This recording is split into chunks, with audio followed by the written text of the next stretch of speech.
grateful to our media partners who have made this multimedia convergence possible. If you are within the catchment areas, please feel free to tune in to Wash 94.9 FM Lagos, Sweet 107.1 FM Abeokuta, Roots 97.1 FM also in Abeokuta, Erimbe 92.1 FM Shagamu, and Women Radio 91.7 FM Arepo, Lagos. Of course, the Cruise FM in Asaba is also joining us live to broadcast this. You recall that Asaba was where, talking about Delta State, where there was this massive defections. When we get to that, trust me, we are putting in our best not to lower the bar of discourse, as the last 5 episodes have been quite momentous. Which one can anyone underplay? Is it the one-on-one live interview with former President Olusegun Obasanjo, or the Professor Toyin Falola interview on Africa's future? Or are we going to also downplay the Professor Farouk Berogi and Seun Onigbinde discourse? Recall that we also had it spot on with the trial of General Ishola Williams, Senator Babafemi Ojudu, and Jamiu Abiola, who x-rayed the Ibrahim Babangida apology and the June 12th saga. Why for last month, April, elder statesman and columnist Chief Tola Adeniyi literally rocked our world on the Nigerian legislature and the rubber stamp tag. Here we are today, 2 eminent elder statesmen and respected veterans in their respective field of endeavors, talking about Ambassador Yemi Farumbi and Dr. Kunle Olajide, who are trashing the raving matter of the moment, which are the implications of the high-level political defections and possible drift towards a one-party hegemony, talking about the polity in Nigeria. All these issues are captured under the topic, Nigeria's democracy under strain, party defections, one-party dominance, prostrate opposition, and the future of governance. Let me mention that I'm not here alone. I'm being paired by one of the most versatile public affairs commentators that we have in Nigeria, Dr. Oladende Ariyo. And in a bit, Dr. Ariyo will be unveiling our guest tonight through their short profiles. Before I hand over to Dr. Ariyo, let me inform you that we are under a royal canopy. One of Nigeria's foremost traditional rulers, who himself is a cerebral academic, the Olowo of Owu Kingdom, Oba Professor Saka Matemilola, is the chair and keynote speaker to herald the discourse. Welcome, Kabiyesi. Well, over to you, Dr. Ariyo. Thank you so much, my brother. As I said, your birthday party will take place at the right time. Now, let me do what I'm supposed to do. It is not by design at all, but merely a striking coincidence that our 2 juggernauts and guests tonight both have Ekiti blood flowing in their veins. I will start with Ambassador Yemi Farumbi. He was born in Ijesha, Ikole in Ekiti State. Dr. Yemi Farumbi is several things rolled into one: journalist, innovative media administrator, diplomat, broadcaster, scholar, and cultural advocate, spanning 5 decades.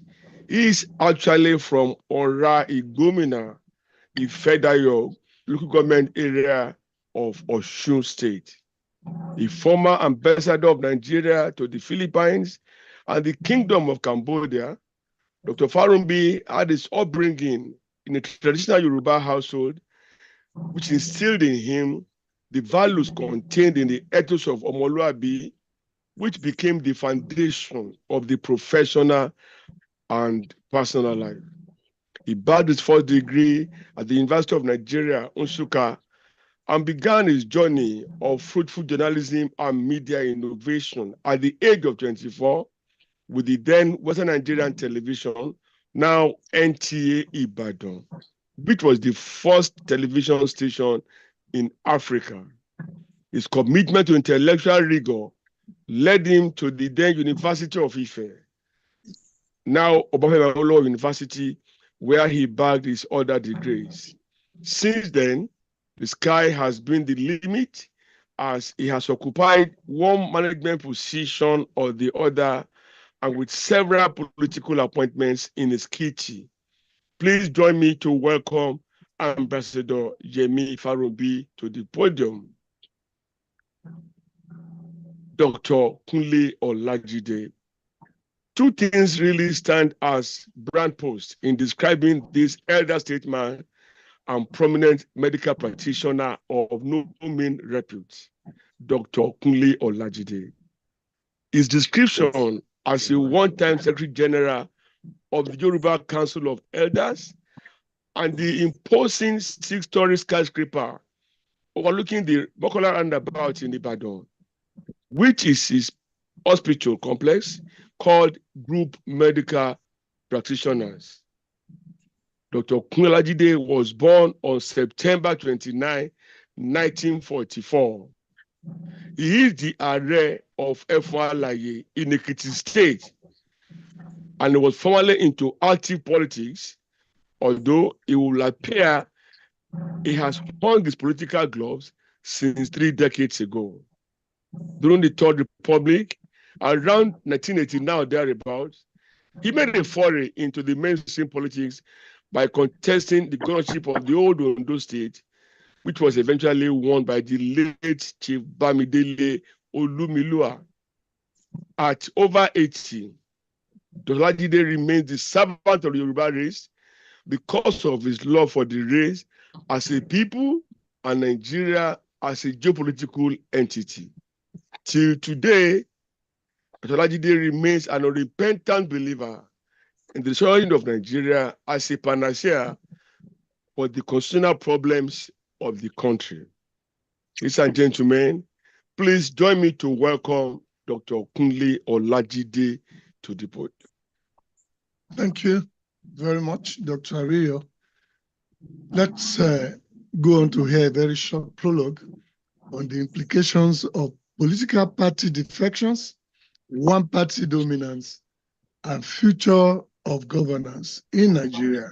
There's no need for any crystal ball. We know that Nigeria is presently at a crossroad, politically and economically. Even when you consider socio-ethnic cohesion, as a people, Nigeria, with approximately 371 tribes, that is 371 tribes, across over 250 ethnic groups, is a nation on edge. Governance and democracy is really on trial in Nigeria, as the acclaimed giant of Africa is yet to get her acts together at over 64 years of nationhood. Governance is about leading the people and leading them right. Our governance in Nigeria is run via democracy, which Abraham Lincoln defined as government of the people, by the people, and for the people. Now, a simple definition, dictionary definition, also calls democracy, I'm quoting, is a government by the people in which the supreme power is vested in the people and exercised directly by them or by their elected agents under a free electoral system. Democracy itself operates by politics, which is the art of science of serving the public interest. Here in Nigeria, the public interest is not largely in contemplation. To the average Nigerian politician, and even an overwhelming majority of those who are privileged to govern us, politics is seen as a game. And not just a game, it is a game of self-interest. This self-interest usually have no bearing with national or public interest, and herein lies the dilemma with governance in Nigeria. Currently in Nigeria, what remains the issue on the front burner is the trend of high-level defections by politicians who are trooping in droves to the ruling All Progressive Congress, APC, raising the likelihood of a one-party hegemony like never witnessed in any of the 3 previous republics in the country. Even with the scaring implications and obvious dangers ahead, political pundits blame the nation's constitutional document as what failed Nigeria in this respect. This is beside the point that many among Nigerian politicians are themselves seen by many as crooked or something near the description, even geniuses who exploit loopholes in the Constitution to continue propagating self-interest. One other issue worthy of interrogating is the current reality of absence of viral opposition. And today, as things stand in Nigeria, it is appearing as if the opposition is lying flat on the floor. This is where our think tank team, responsible for churning out our topic series, crafted the coinage, prostate opposition. Perhaps only medical doctors will be able to successfully do a prognosis to appropriately remedy this situation. Of course, this discourse will not be complete if attempts are not made to raise this poser in respect of the issue of absence of alternatives. For all you care, you may blame the APC for being the sole beneficiary of the dividends of defections, yet the critical question remains this: why is there absence of alternative power blocks to checkmate the ruling party's dominance? Well, there you have the prologue under the topic: Nigeria's democracy under strain, party defections, one-party dominance, prostate opposition, and the future of governance. That done, it is the time to bring up the chairman of the session, Kabiyesi, the Olowu of Owu Kingdom, Oba Professor Saka Matemilola, for his keynote brief. Can we have Kabiyesi? Very good. Thank you very much, Dr. Arojolu. Happy birthday to you once again. I wish you many more years of bliss and God's blessing ahead. And I welcome everyone to today's Boiling Point session. Let me particularly welcome discussants, elder statesmen, starting with Ambassador Yemi Farumbi. Thank you very much again for joining us today. It's always a pleasure to draw from your wealth of experience and wisdom as well. And we're sure that today will not be any different. Again, let me also welcome Dr. Olajide as well, who is an elder statesman and also a very active participant in our democracy, who also had served as the Secretary General of the Yoruba Council of Elders in the past. Thank you very much for joining us today. I also thank media partners as well for being part of this program all the while, including those who have recently just joined us as well in helping to propagate and disseminate all these good things that we're doing. We quite appreciate you. And not to forget the participants as well, who are always very loyal and who tune in to this session on a regular basis. So our topic for today is a very, very important one. We claim that we're in democracy. And by the very definition of that word, if you listen to Dr. Ayo Arojolu's comments, the prologue, when you look at the democracy and there is no check and balance in the governance and those who are running our affairs in terms of opposition, be it partisan political parties who are in the opposition, or even civil liberties or other organizations who can actually provide alternative views to whatever it is that the government is doing. How do you have that accountability, in governance? When there's erosion of quality debate and opposition is lacking, of course, what we also expect is reduced representation, the lack of choice. And of course, that also would be, begin to make the government drift into authoritarianism, which is a very dangerous thing to have, especially in this our climate.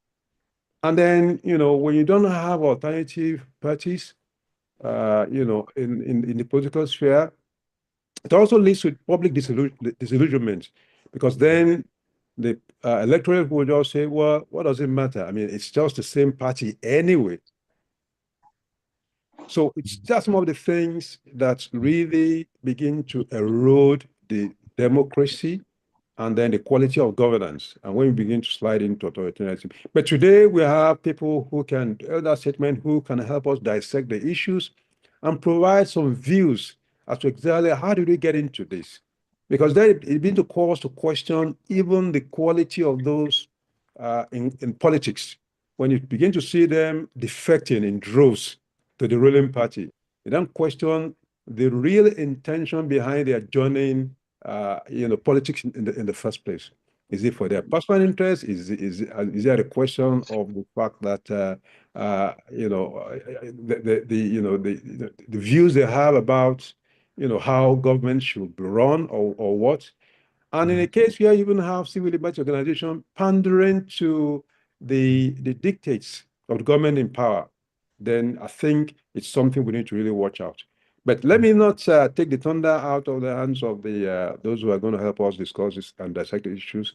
I welcome you, and I want to hand over to our moderators to help us guide the discussion today with our two elder statement. Thank you very much, and let's have a very productive session today, an enlightening session as we usually have. Thank you very much, Kabiyesi. Dr. Ariyo is going first today.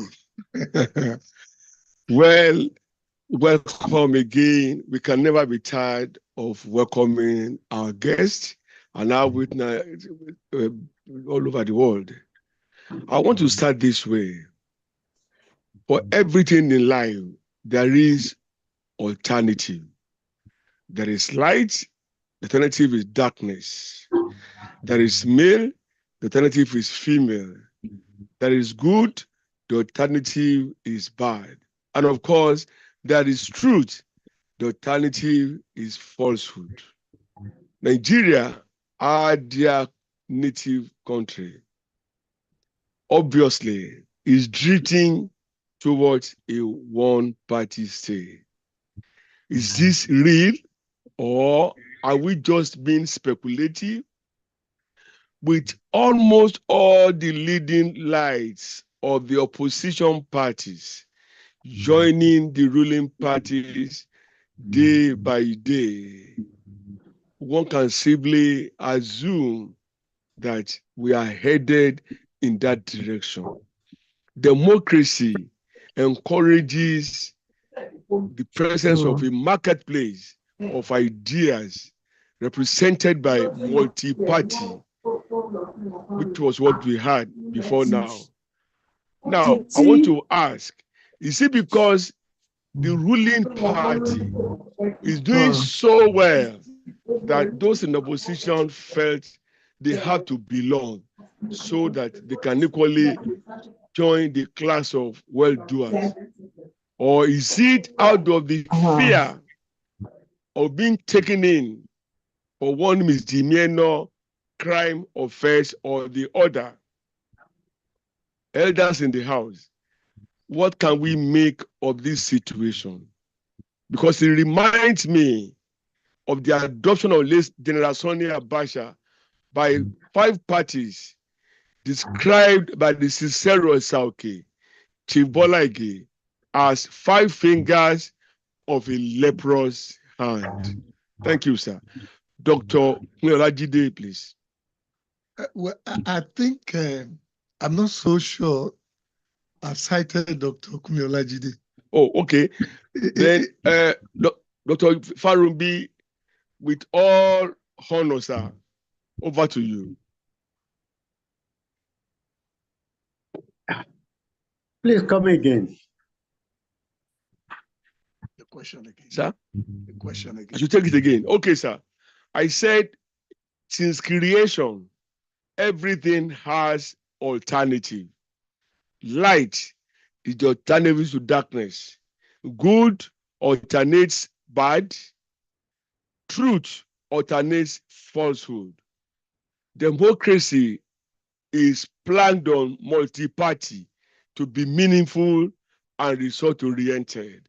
But from what we have seen in Nigeria in recent times, virtually all the leading lights of opposition political parties, if you call them parties, for want of a better description, are dropping their parties and joining the ruling party, APC. You want to ask yourself, why are they doing this?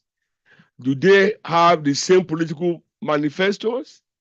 Or is it that the party is doing so well that they prefer to join the winning team? This reminds us of the time when 5 political parties adopted the late General Sani Abacha as their presidential candidate. And these parties were ably described by Chief Bola Ige as 5 leprous fingers of a hand. Sir, can you help us make sense out of all this nonsense? Thank you, sir.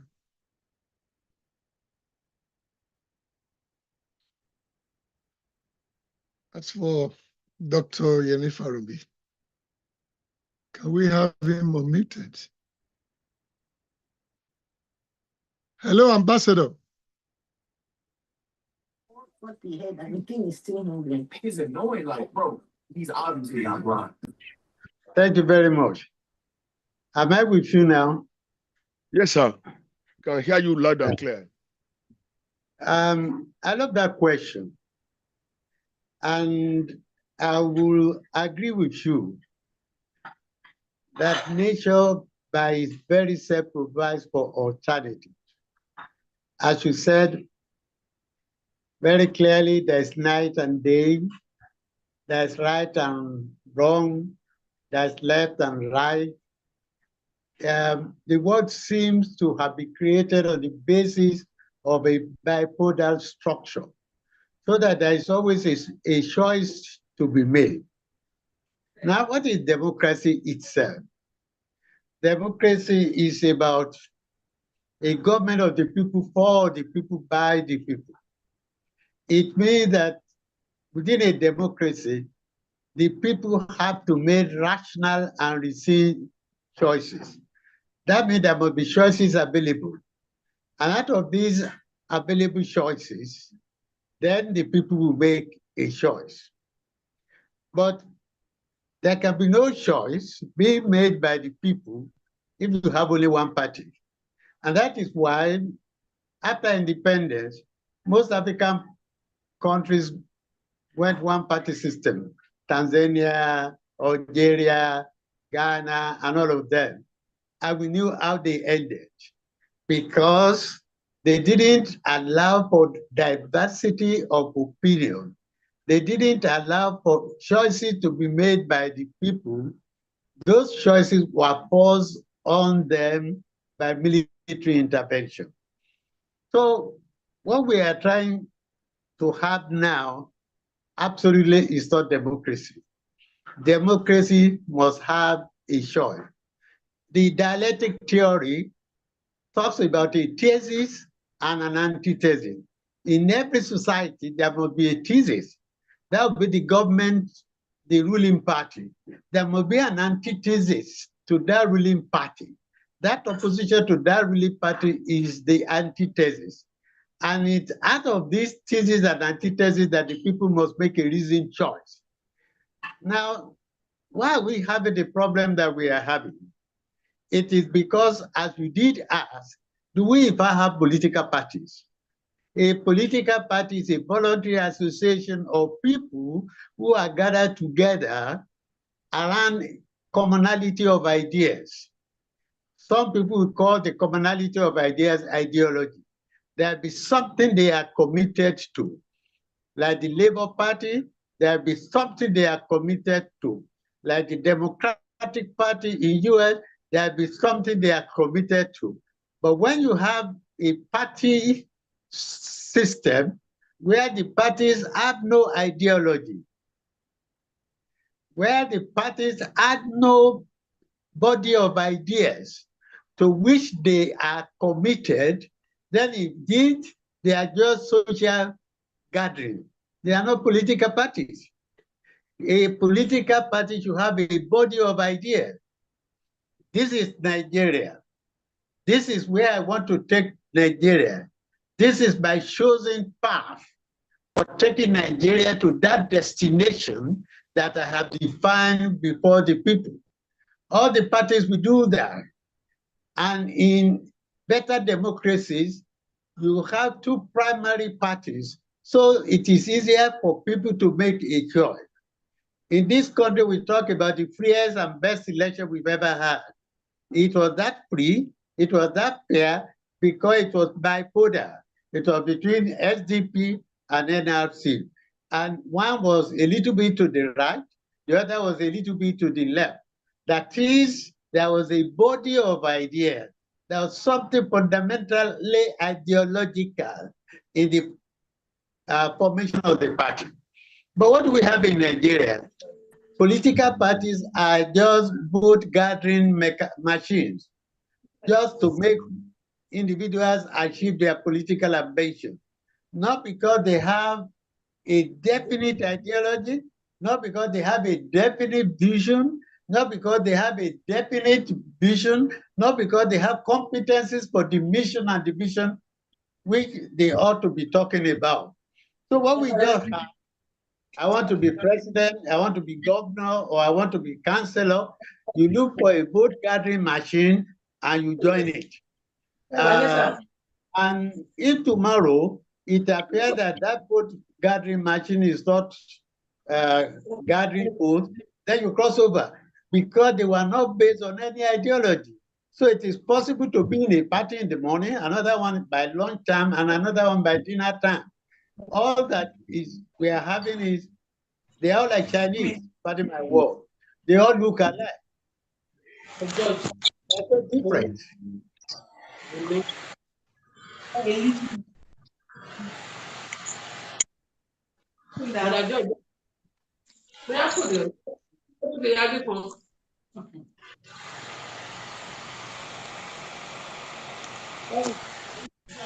Yes, sir. Thank you so much. Recall, sir. Am I with you? When Are you hearing me? Yes, sir. Are you through with your question, sir? Is the audio reaching you? Are you through with the answer to my first question, sir? Funab Radio. Are you through with the answer to my first question?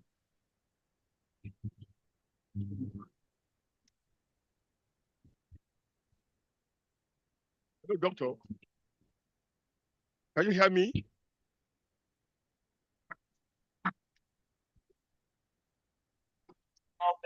Purple. That's what's happening right now, and they don't want to deal with it, so they keep throwing out these things. Hello? Just we all talk about 4 days, and I'm praying because no, they're not going to reverse corporate. That's not. Hello? Senator, talk about the Constitution. For example, says the United States could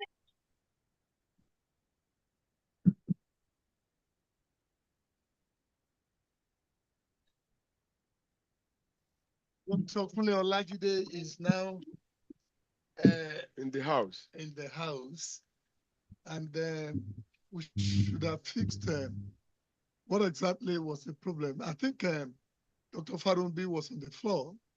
Yeah. Was Hello, sir. Dr. Farumbi? Yes, please. Okay. Okay. You are on a line of thoughts before the interference. Were you through with the response, sir? Well, what I'm trying to say is that we do not have political parties. We only have social organizations, and that is why there's a drift to where the honey pot is. People are changing from party to another because they see the parties as vote gathering machines that will enable them pursue their political ambition. The parties are based on no ideology at all. That is the main problem. Thank you. Okay. Well, thank you, Ambassador. The Yorubas will say, "Kò sọ́mọdé láàrin wa mọ́." What it means is that everybody is already clear-headed. Are you not worried that there must be somebody beating the drums? Recall that we had the First Republic, which was not like this. You will never see people who cross carpet or defect, to another party and come back again to another party, to the same party he left, and now go back again like that. What is happening in Nigeria? Are you not worried? Because we see what is happening in Uganda, where even the president there, where it is, Uganda has now become the private family property of the Musevenis. The wife is in the cabinet, the son is in the cabinet, almost everybody is in the cabinet. What do you think now in this republic that everybody now sees the APC as a beautiful bride? It cannot be for nothing. There must be somebody just beating the drums. What would you be able to say about this?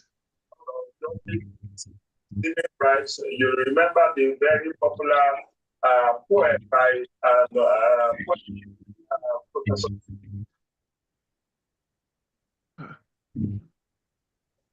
Something is amiss.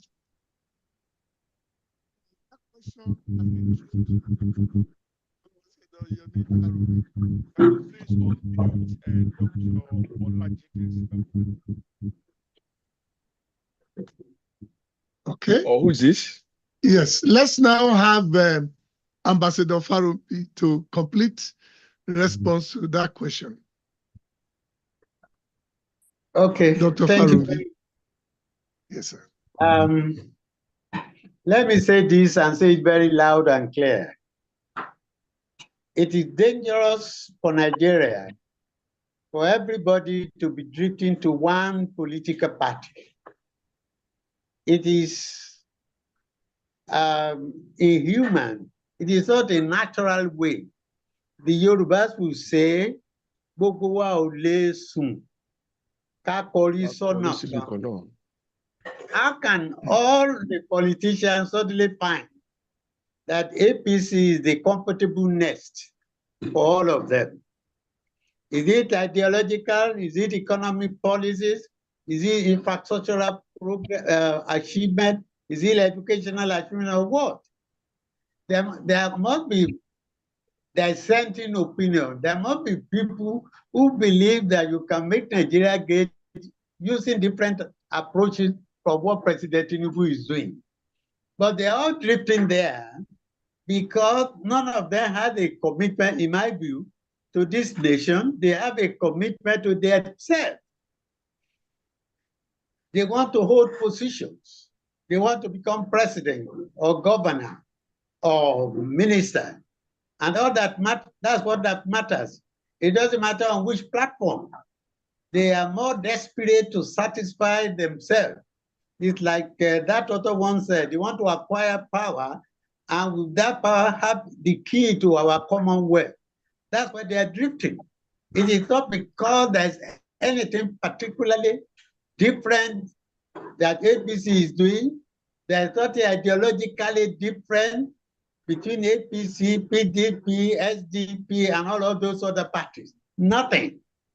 These are not associations that are based on ideas. And it is frightening because you cannot have a unipolar world. Even after the collapse of USSR, we have seen the effort being made by Russia to create a bipolar world again.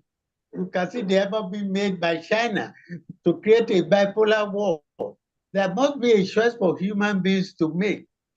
I find it ridiculous, for example, for Mrs. Paschal Jonathan, the wife of a president who was governor on the platform of PDP, who was vice president and became president on the platform of PDP, for the wife of that Jonathan to say, I endorse APC. It is like Hillary Clinton saying, I endorse Trump. It won't happen in a sane society.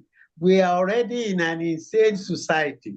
People are drifting for 2 or 3 reasons.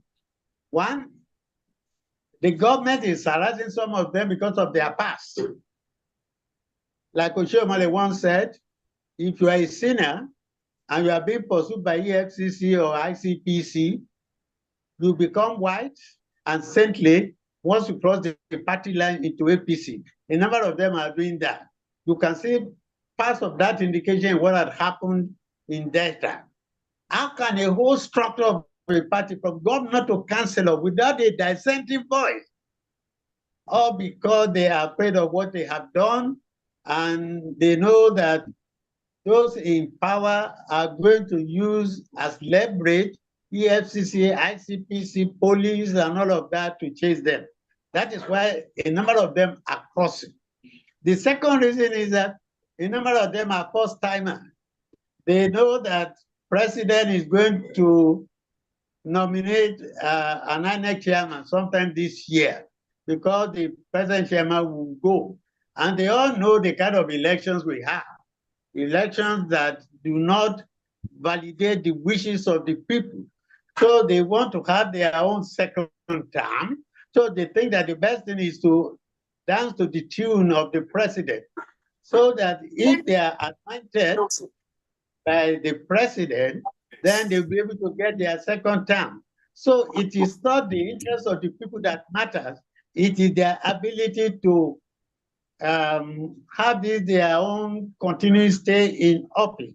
But I wish they can learn, because in 2003, before 2003, almost all the AD governors were kowtowing, they were fraternizing with Obasanjo of PDP then. And they thought that by being his friend, that would guarantee them a return. But that didn't guarantee them a return. They all lost, except Tinubu in Lagos there. So it is possible that a lot of them who are just crossing party, believing that they will be anointed by the president, and therefore, through many electoral manipulation and such other things, they will become re-elected, might just be disappointed at the end of the day. The third reason why they are all crossing is that they are chasing the honeypot. The honeypot this time is with the APC. I mean, you see the series of appointments that the president is making. I don't think there's any president in the world that has that kind of power to share such largesse. Almost every day, almost every week, appointments are being made. And these people, they have no primary assignment. They have no occupation of their own. It wasn't like the First Republic when the most politicians were professional. They were either professional teachers, professional lawyers, or other professions. And at that time, if you were going to the state assembly or the parliament, you knew it was part-time. You had to first go and do your work, and you are going to be paid sitting allowance. But the present republic and the present constitution we are running had made all of these jobs full-time. So for these jobless people who sometimes have no other address, as Obasanjo described it, they have no other address besides politics, they would drift. They would drift to wherever the honey is. Those are the three reasons they are there. No ideology, chase for power, and chase for money. Thank you very much, Ambassador. While we wait for Dr. Kunle Olajide, let me just ask you this straight away. We want to benefit from, your insights. At 24, Ambassador Yemi Farumbi has been a known name in Nigeria. That means that for like 5-6 decades, you have seen it all. How was it then? Defections cannot really be altogether seen. The Constitution provides some form of, that opportunity to, but how was it those days? Awolowo, Nnamdi Azikiwe, the Waziris of this world, all of them, how was it because there was ideology that time, and here now, you only have to look for an SPV, according to article. You're talking about special purpose vehicle. Just look for any vehicle going, and you are gone. Thank you, Bad God. At that time, if Awolowo was party professed democratic socialism, the NCNC which Dr. Nnamdi Azikiwe shared offered Fabian socialism. The NPC was overtly and covertly conservative party. So they had views that they had on as sacred to them. It was clear, for example, that Aminu Kano's party, NEPU, or later the PRP, was a radical party for the Talakawas. So you are not likely to find a Talakawa radical of NEPU or PRP just somersaulting into NPC. In spite of the threat, in spite of the intimidation that the UMPC in the Middle Belt suffered, Joseph Taka at that time stood his gun and remained in UMPC. He didn't take the carrot from MPC because each of those parties at that time were rooted in some ideological belief, the way they thought Nigeria could be solved. And you will know that in some rare circumstances, when people thought they were denied equal playing ground during gubernatorial nominations in 1982-83, and some people had to leave UPN, you could see the agony in them. I mean, I could talk about Omopolio, for example. The day was even declaring for MPN, he said he was still waiting. He couldn't come to the Stadium Mali because he was still waiting that Papa Awolowo would call him and say, "Where are you going, my son?" This was the kind of commitment they had. They had commitment to principle. They had commitment to policies. Beginning from 1951, for example, Awolowo was clear in his mind. I want freedom from pluralism. I want freedom from ignorance and diseases. I want freedom that eventually translated into free education, free health, integrated rural development, and full employment. Those parties were clear. The NPA was committed to rural housing, providing for the common people. The GNPP was talking about agriculture. Everybody had a political solid foundation. But tell me, what does the PDP stand for? When the PDP was being founded, it was founded on three bases, on three principles. One was that the military must go. The second was that power must rotate. Power must shift to the south. We called it power shift then. And the third was that thereafter, for every Nigeria to have equal access to the presidency, power must rotate between the north and the south and the south and the north. Those were the three things. Is there anything ideological there? Is there anything talking about economy? Is there anything there talking about a vision for a country? No, it was talking about power, how to grab power and use it. When APC formed itself, they were totally ideological. Oh, PDP have been there for 16 years, and they are threatening to be there for 6 years. We must take power from them. It is not that what PDP do is wrong. This is how we will do it. This is how we will do it differently. No. And that is why you see you don't see changes. I can say it emphatically that the railway and the transportation plan that this government is using is perhaps what the PDP left for them. It was the extension of the railway line, the development of road, except the coastal road anyway, because what the PDP was talking about was the East-West road. So what I'm trying to say is that everybody is colluding just to grab power, not because the way it is being done is wrong. All of them now, they're going around. All of them, Atiku, Obi, El-Rufai, and all of that. You ask yourself what it is that is ideological that relates Atiku and El-Rufai.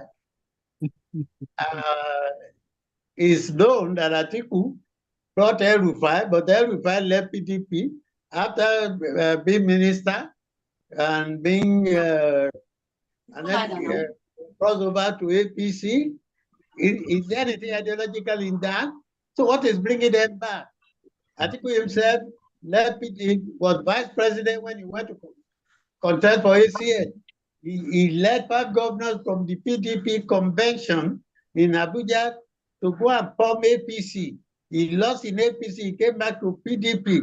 Is there anything ideological in that, except for search for power? Not because they bother about the future of this country, not because they bother about the human beings called the 237 million Nigerians. They bother only about themselves, access to power, and that access to power will translate to access to our commonwealth. So it wasn't like that. It has not always been like that. It is the way the parties emerged in 1998, 1999. There was no party, none, that was ideologically based, not even the AD then.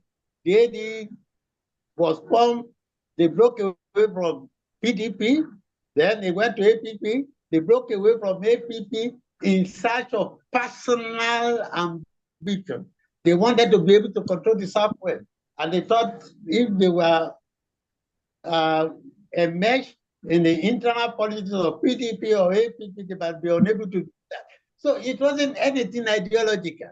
So either the PDP or the APP or the AD at that time that had not translated to 18 political parties at the time, they were none of this party was rooted on ideology.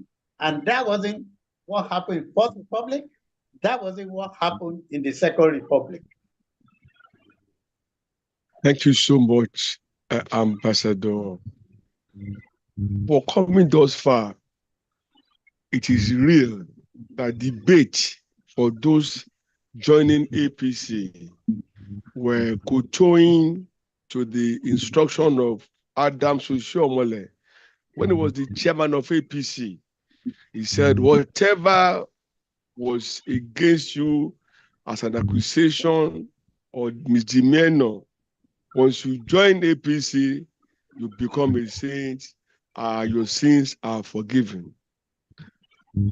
Presently, we have a preponderance of cases either being investigated or being prosecuted by the EFCC and ICPC. And these cases involve humongous sums of money, some as high as 700 billion to 1.7 trillion. Sir, what will be the future of Nigeria if people are allowed, after occupying political offices, either as appointees or elected, and abusing the offices that they held, and they are allowed to go away scot-free without facing any prosecution, judgment, and punishment? Are we not signing the death knell of Nigeria as a nation? Thank you, sir. Thank you very, very much. I'm frightened, completely frightened. Somebody was governor on the platform of PDP, somewhere in Akwa Ibom. He was said to have stolen the people's money. EFCC was pursuing him. Somehow, he listened to Shomole very carefully. He left PDP to APC. He is number 3 citizen today. What lessons are we teaching those young ones coming behind? That is, what we are teaching them is that it's perfectly normal to steal. And when you see, just change your political color and your sins will be forgiven. It's the same reason why an accountant general could have walked away with 22 billion naira. It is the same reason why the figure we are hearing about former executive of NNPC is unimaginable, because you cannot describe those figures in Yoruba or Igbo or Hausa. They are beyond our restraint. And it's happening because they know that once they do it and they shame political clothes and political color, their sins will be forgiven. We cannot run a country that way. And then we must begin to put a stop to it. And I believe that is the kind of thing that this platform is doing. There may be many more platforms doing that in Nigeria, and we must continue to do that, because there must be a change. We cannot get the desired Nigeria through this present democracy, the way we are practicing it. We have got to sit down. There are certain things we must put in our law now. One of it is that if you are elected and you cross, you must resign. Because when you are elected, you are a representative of a people. I imagine you are from Ogun West, and you are voted by the great people and good people of Ogun West to represent them because they considered a particular platform as a better platform for them, based on their own reasoned choice. And they made that choice. And you now get to Senate or wherever you are. And without reference to these people again, you just walk across the carpet and say you have become a member of another party. What happened to those people who voted for you? You are not a free agent. You are not a delegatee. You are a representative. You are elected to represent that particular constituency based on their own preferred platform. Now, without reference to them, you become the boss of all those who elected you. You become a domestic dictator, a tyrant of your own. There must be an amendment to our law that says if you are elected, yes, in a democracy, you have a right. You have a right to walk away from party A to party B. But when you walk away from party A to party B, you go back to the electorate. If you want to continue to be in Senate or House of Rep or wherever, you now have to do another election, and the good people of that constituency have to agree you can continue. We need this to be able to continue to shape the future. It is wrong for a governor to have been elected on the platform of a party or even a parliamentarian. And without reference to those who elected you, to behave as if you are superior to those who elected you, to behave as if you are a free agent, and you now cross without consulting those people again, the answer is no. It must no longer continue. If we're able to put that there, you will find that there will be some sanity in our system. But if we continue this way, we are going to hemorrhage our economy, our resources in such dimension that we will just collapse one day. And we will find that all that should be at Commonwealth have been privatized by those people we elected, and who by shared crossing political parties are no longer being pursued. And it's a betrayal of what we used to say, and I know that we've abandoned it now. We said the labor of our heroes past cannot be in vain. When OBJ, as president, brought EFCC and ICPC in, it was with the intention of sanitizing the political system. I remember that OBJ, as president, the first victim of his anti-corruption thing was a permanent secretary in the ministry, who is, that man is from Ogun State. He didn't say because he was from Ogun State and left him alone. No, he said, no, you collected money, you are supposed to use it for this, you have not done it, and he handed him over to EFCC. Now, if it had been now, you only need to declare before radio and television and say, I become PDP, and he still will be forgiven. We cannot continue that way. First, we must re-energize the EFCC and ICPC. And because they have lost zeal, they have lost focus. That's why they are chasing those who are spraying money. When people are walking away with humongous amounts of money, they are not chasing those people. They are chasing those who are spraying political, in social party.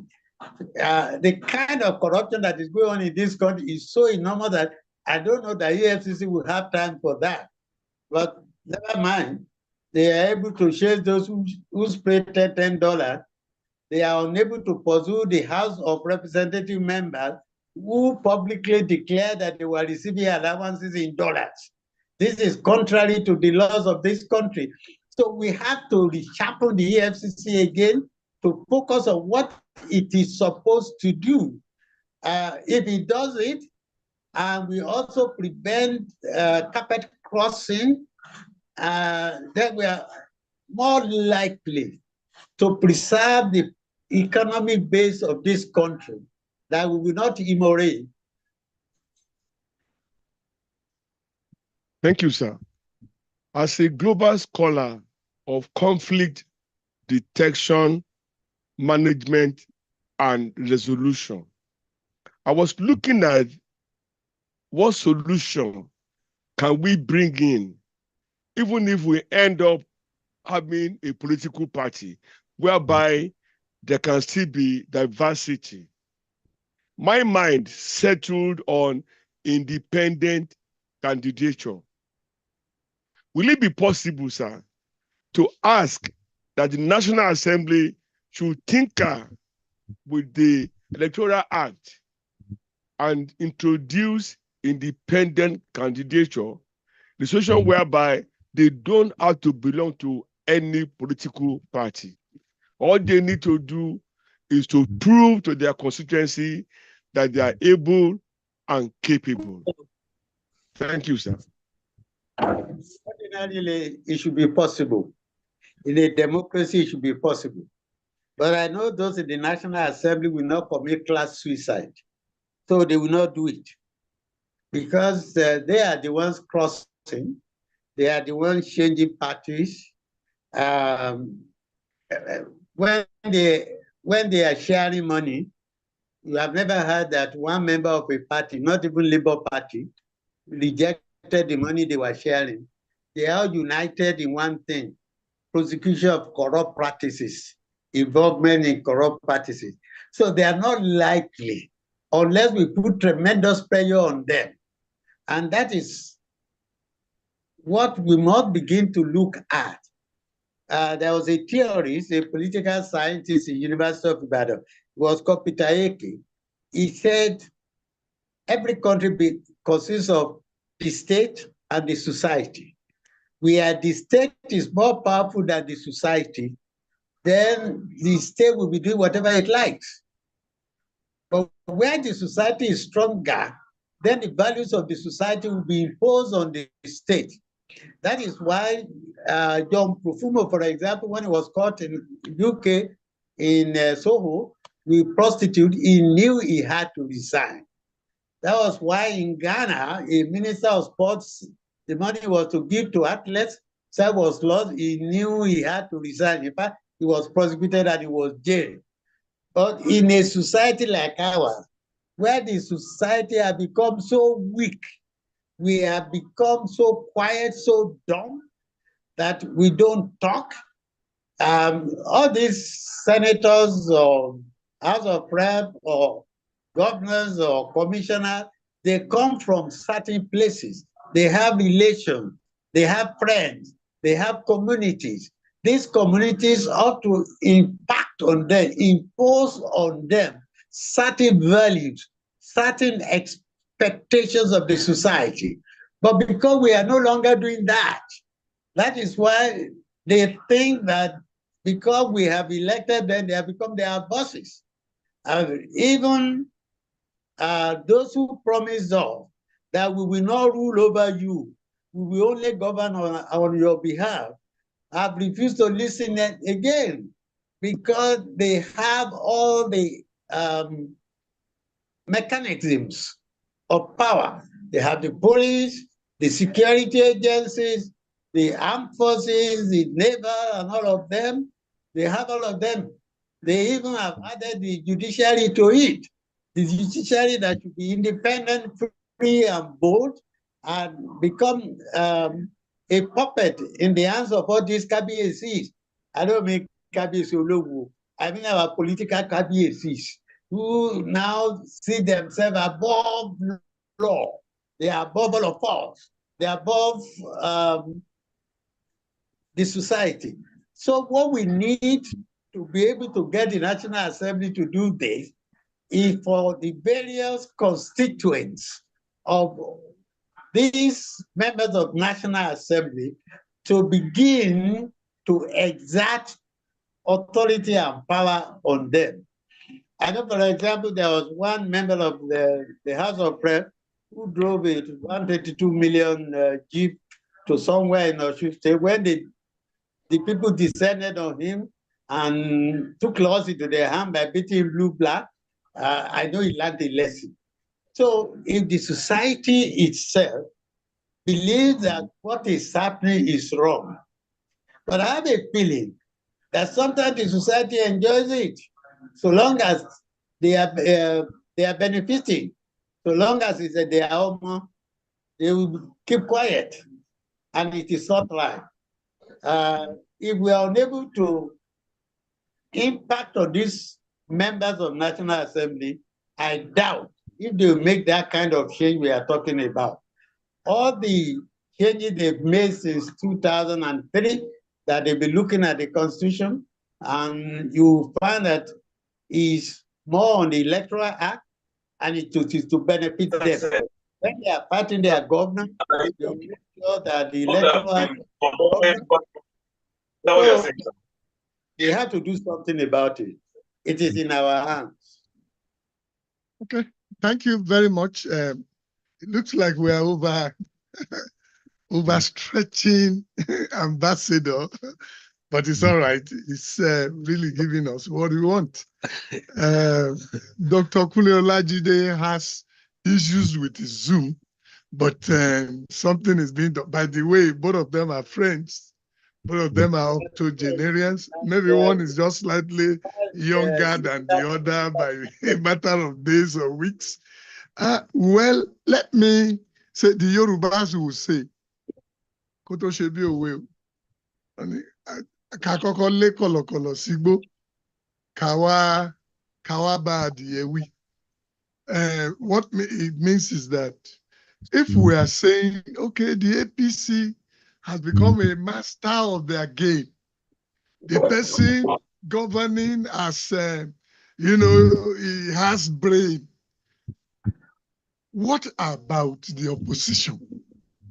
Why is PDP remaining the way it is? Recall that when OBJ taught the party card of PDP somewhere in Abeokuta, to me, I've been observing, it looks like the fortunes of that party have been nosediving. And they are, as we speak, they are yet to, gather themselves together.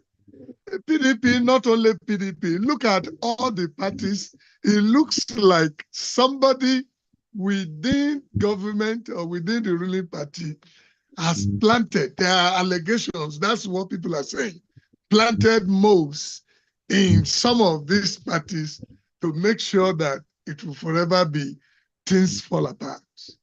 Talk to the opposition. What is happening? Are they lying comatose? Or what do you think, sir?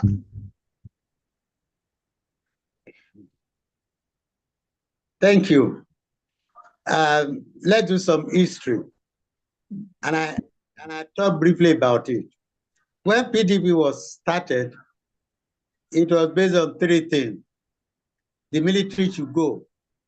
And that was why the party looked for somebody who can solve the coming back of the military. And they found that person in OBJ.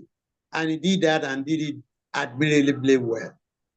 The second was that the power must shift to the south. Power shift.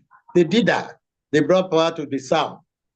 The third was that power will rotate.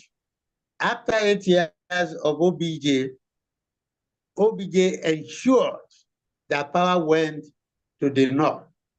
But Faith had different story. Faith took away Umar Yar'Adua after 2 years. And Constitution made, and the doctrine of necessity made a South-South person to become president.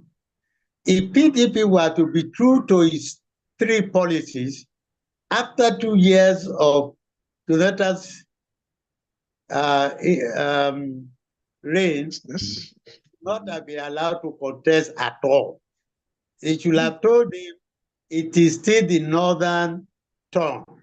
You spend 2 years of their 4. Let them come and spend another 4 years. And that will have completed the PDP's rotation policy. But they didn't do that. They gave Jonathan 4 years. And after Jonathan had 4 years, Jonathan wanted to have another 4 years, to have 10 years. Then there was a split in PDP. The northern people in the PDP, including members of the National Executive, Working Committee, governors, betrayed the PDP candidate and supported Buhari because they believe the North have been denied. All right, the North now had it through the APC. They had 8 years. When PDP was deciding on rotation, they didn't say they will alternate candidates. They said power must alternate between North and South. So it didn't matter which party was exercising that power. So after Buhari has spent his 8 years, the normal thing for a decent party called PDP was to bring power to the South. But what did they do? They chose Atiku. Nigeria won't accept that from them. 8 years of the North, to have another 8 years of the North. Not only that, they had a party chairman who was also from the North. They had the Director General of the campaign, who was Tambuwai, who was also from the North. So the South now looked at itself and said, what are we here in this party? So they did what the Northern members of the party did in 2015. They were disloyal to their party by 2023, and they voted for the Southern candidate. Now, that is a sign of indiscipline. A party that betrays its foundational principle is not worth being called a party. But nobody could discipline anybody, because is it Atiku who will discipline people? Who will not say, you these bad governors, Wike, Makinde, and so on, Autumn, and so on, you are disloyal to PDP, when he himself has been disloyal to PDP twice. So the continuing betrayal is a reflection of indiscipline. It's a reflection of the lack of commitment to whatever the party stood for. And that is why, as they stand today, they are unable to cohere. The Board of Trustees met, they were fighting. The National Executive has not been able to meet for years, simply because there is betrayal.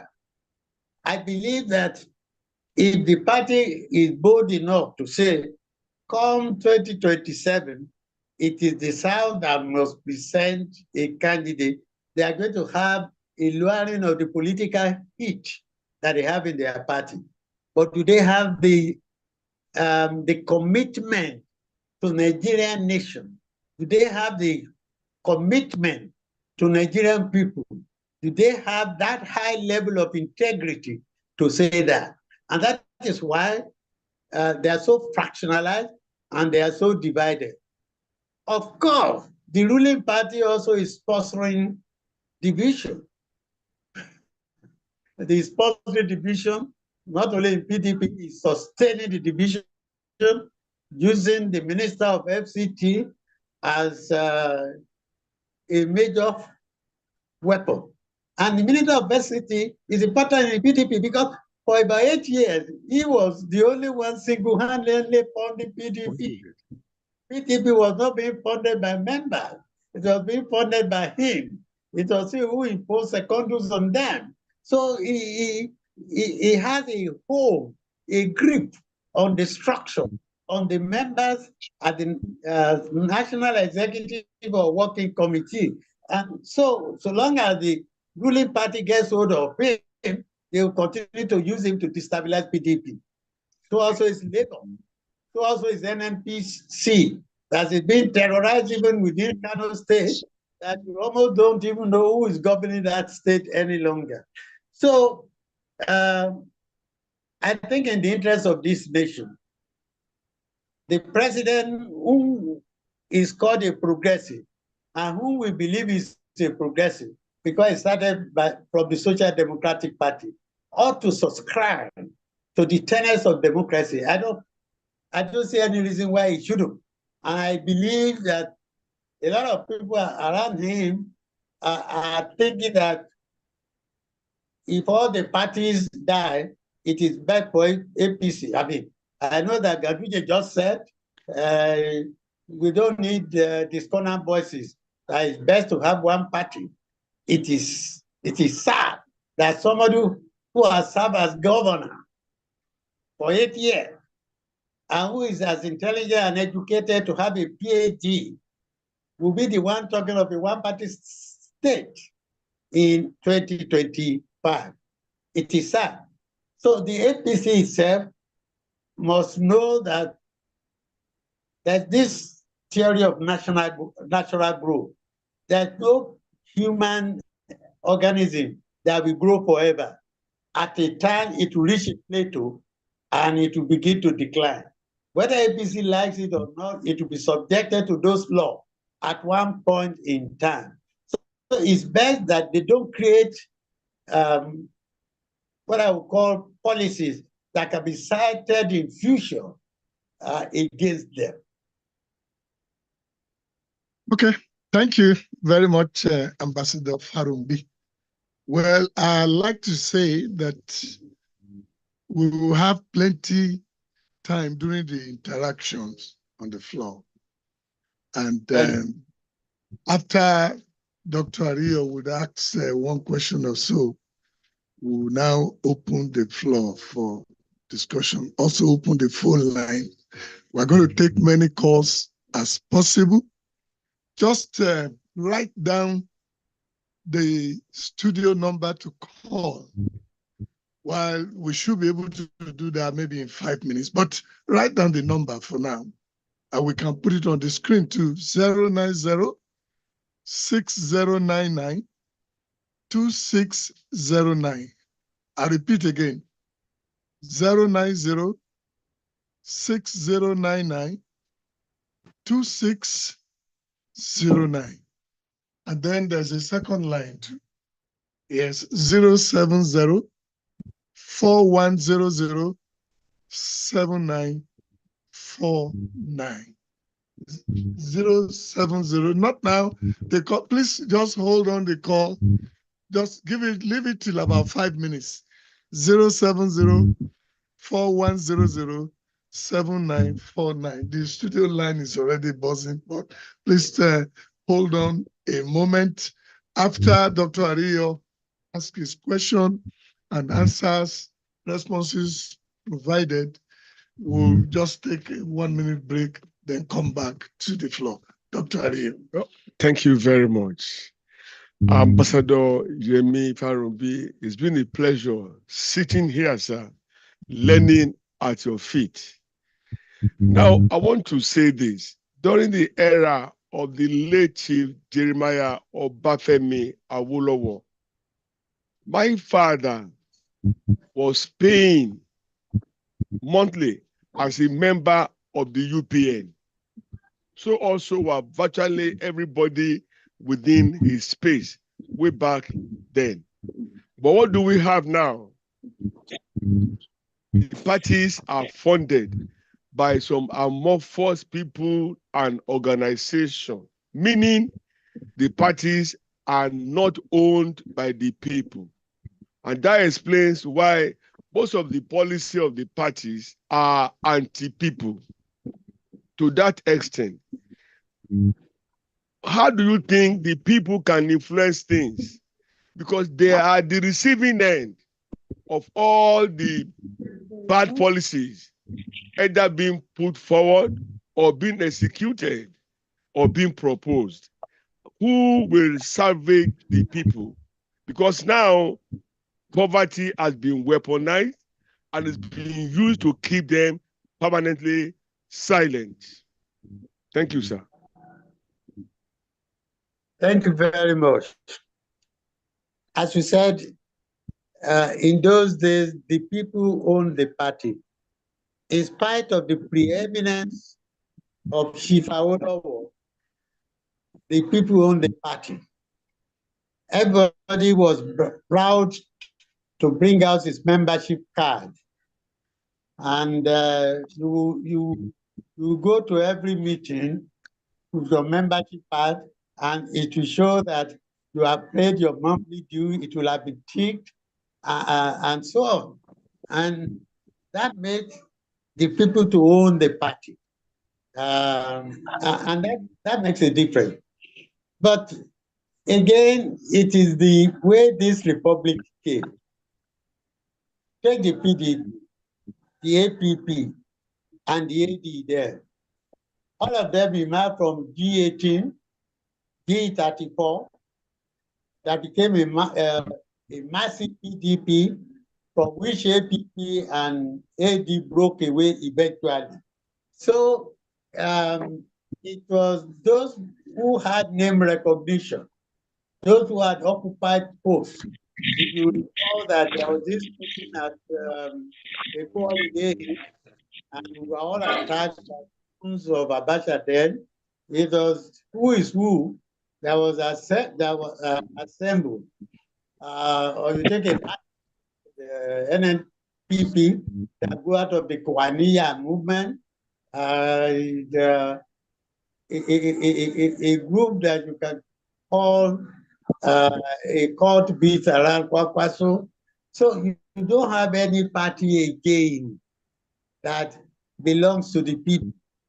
AD, ACN, APC were also beat around their national leader who was funding everything that they had to do.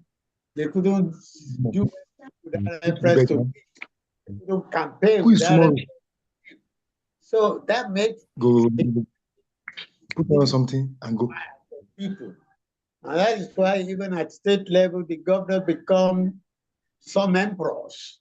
They decide who gets the ticket, who doesn't get the ticket, who becomes a councillor, national assembly member, or state assembly member, because the party no longer belongs to the people.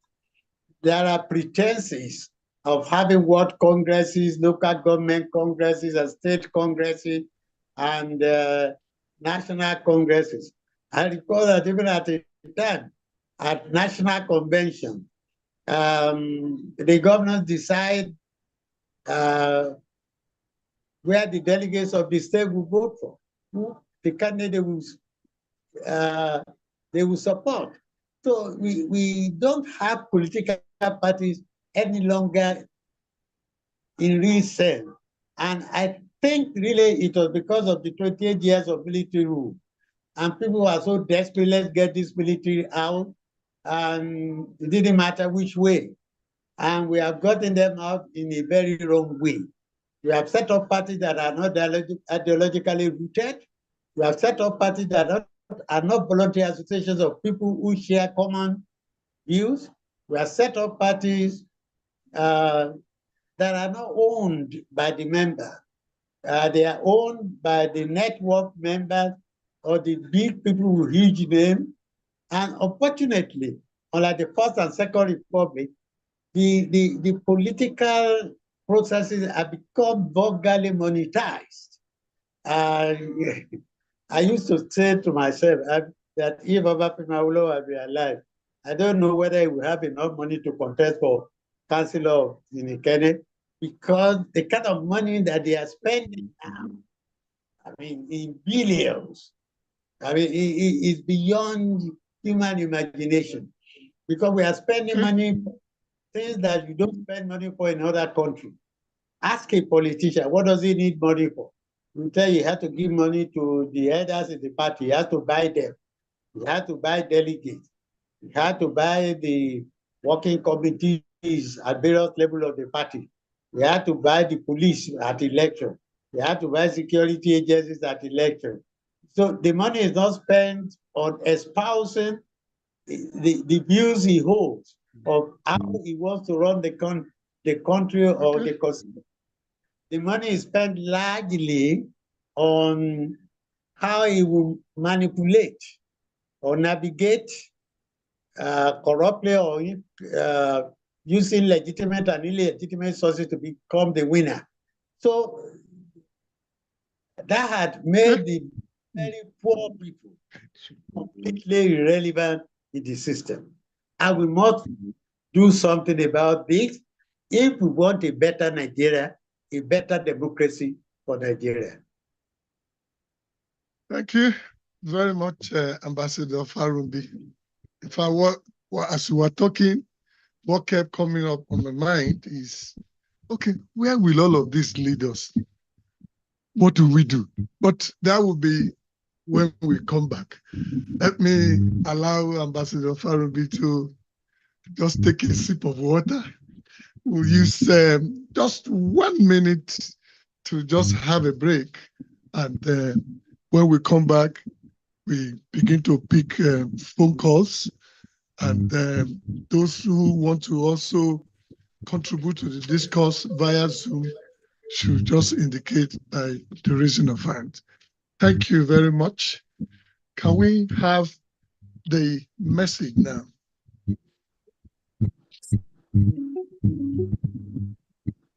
Wash 94.9.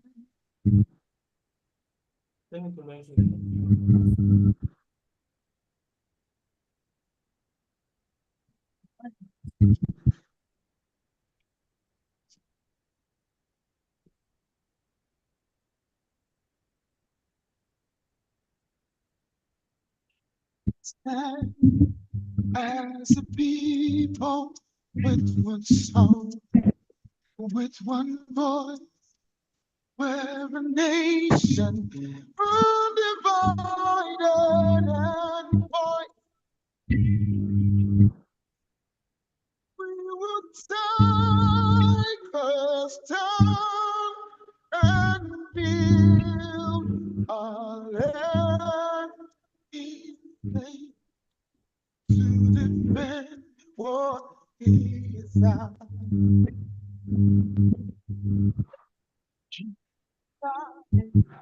As a people with one heart, for one cause, we're determined to rebuild and restore.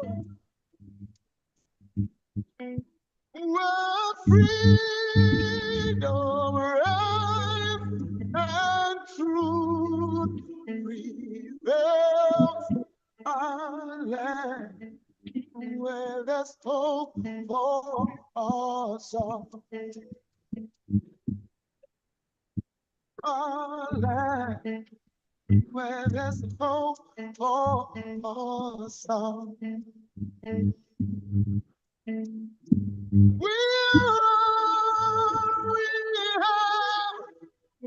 defend the land. We believe in nature, and we know we'll get there.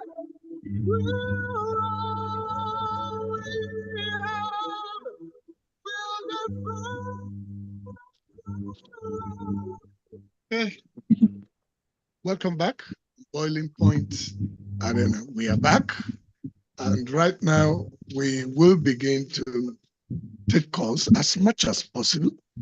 Then we also go back to Zoom later. The moment we have a call, please let us know. Okay, 090-60-992-609. We have a call. Hello. Hello, good evening. You are on live on Boiling Point Arena. Boiling Point Arena. Good evening, sir. Who do we have? You have Kayode Olumide from Abeokuta here. Okay, from Abeokuta. You are on. Thank you very much. I think a little bit I came a little bit late into the program, but the little I could be able to get or gather, I think good ones from our giant visitors or guests on the radio. If we look at it some more, sir, if we the people who are probably the electorate are truly the ones who voted those crossing or cross-carpeting to APC party from PDP or LP or other political parties at all are truly the ones who voted it in. I think we need to rally around one another now and then begin to make noise that what these people are doing, it doesn't augur good for the country at all at this moment in the history of the nation, where we want to see reason why leadership is supposed to be criticized. And because I see leadership as a way of criticism, it's now showing to me that these people are telling us that they could probably come in illegally or probably in another form or means, even if people are not putting them to power any longer. See, I see this also as insubordination, rebellious attitude to those who probably were leaving their political party for another one. So for me, I think judiciary, our judiciary is slumbering. And I think because they thought that if anybody should take them up in this manner or whatever, they can probably buy or do whatever they want to do with the judiciary or so. And that has been the problem, because the judiciary is supposed to know that they are separate entity of government. They have, they another arms of government aside legislature and others. So for me, sir, this evening, why the rush to APC? It means they are having something to hide.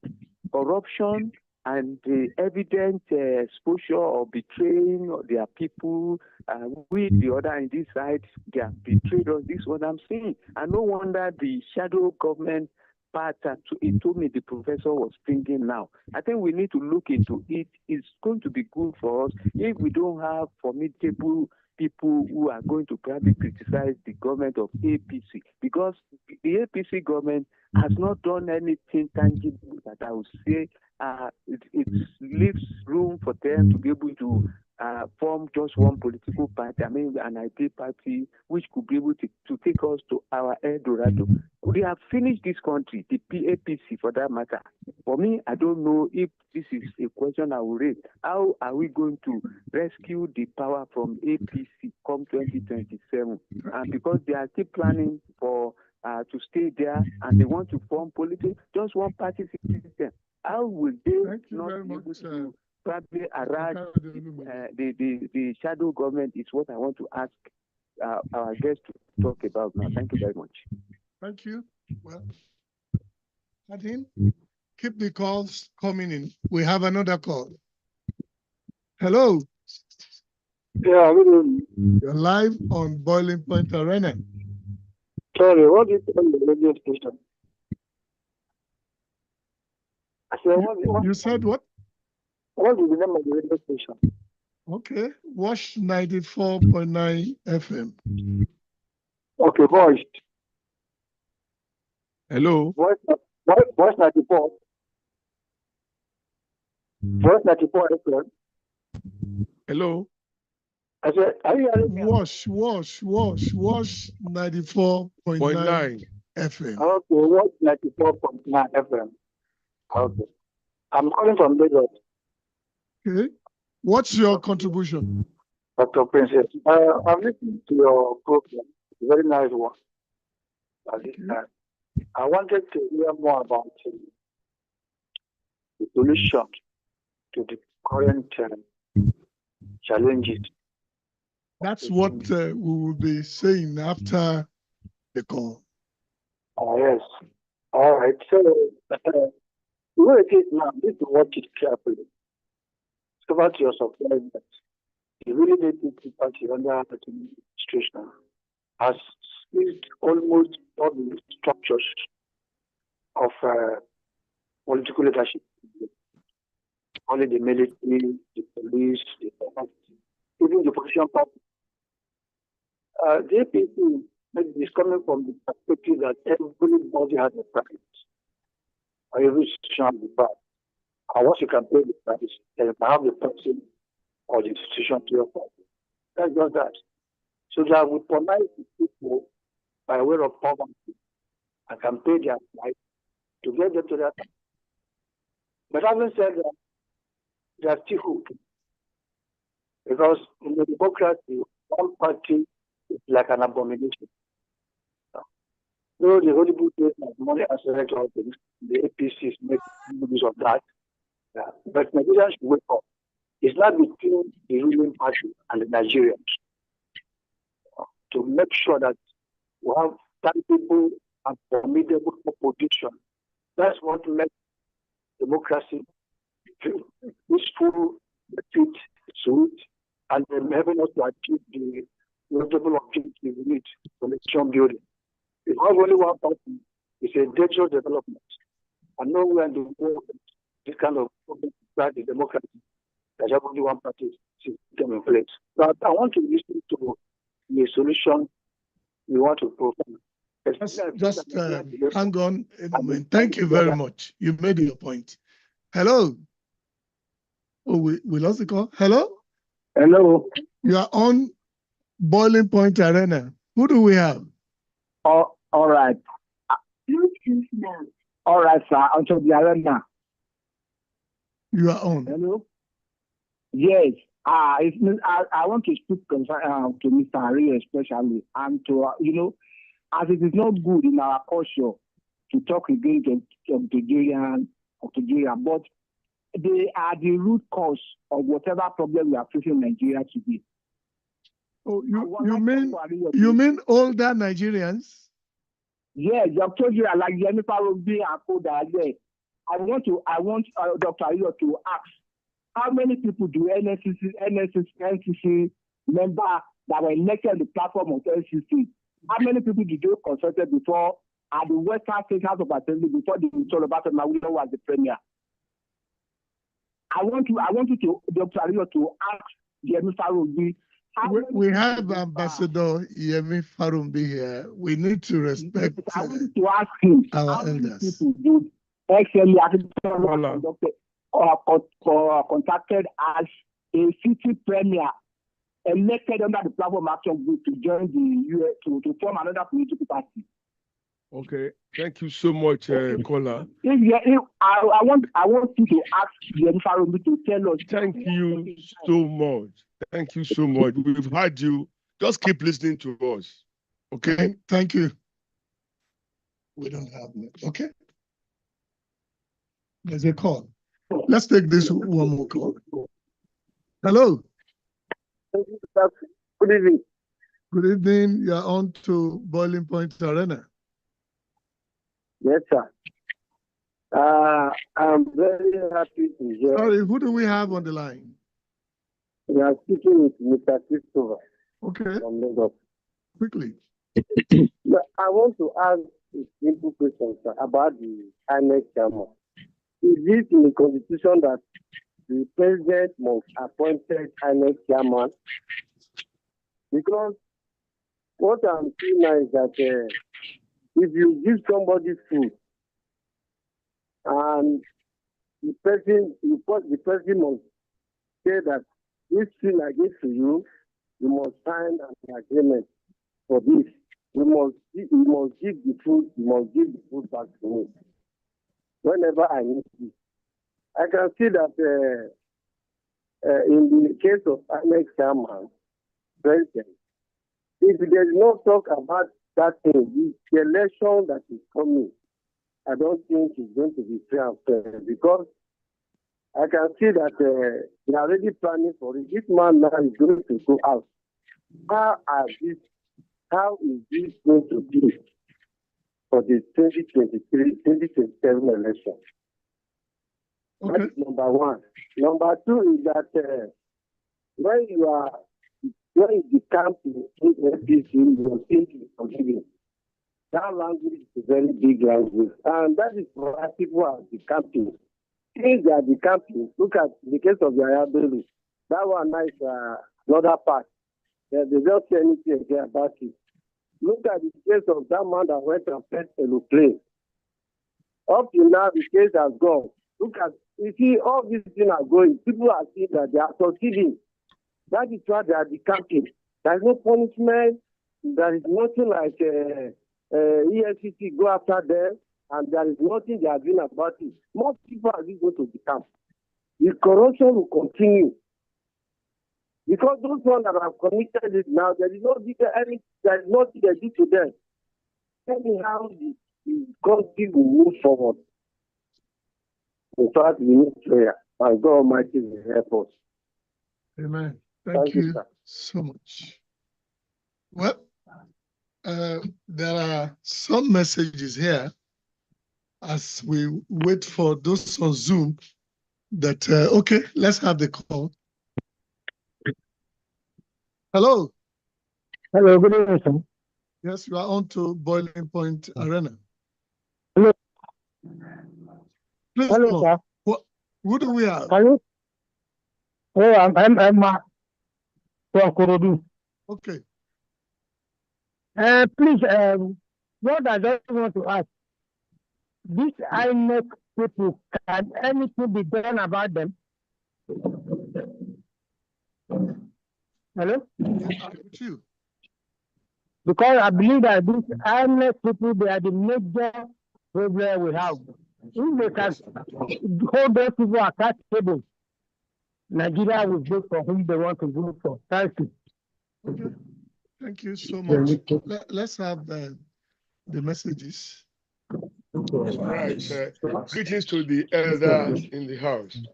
I want to ask our elder statesman, is it not possible to promulgate law protecting parties with anti-defection provisions in our constitution, laws against party switching, deflecting, or floor crossing at local government level, national parliaments, and governorship level.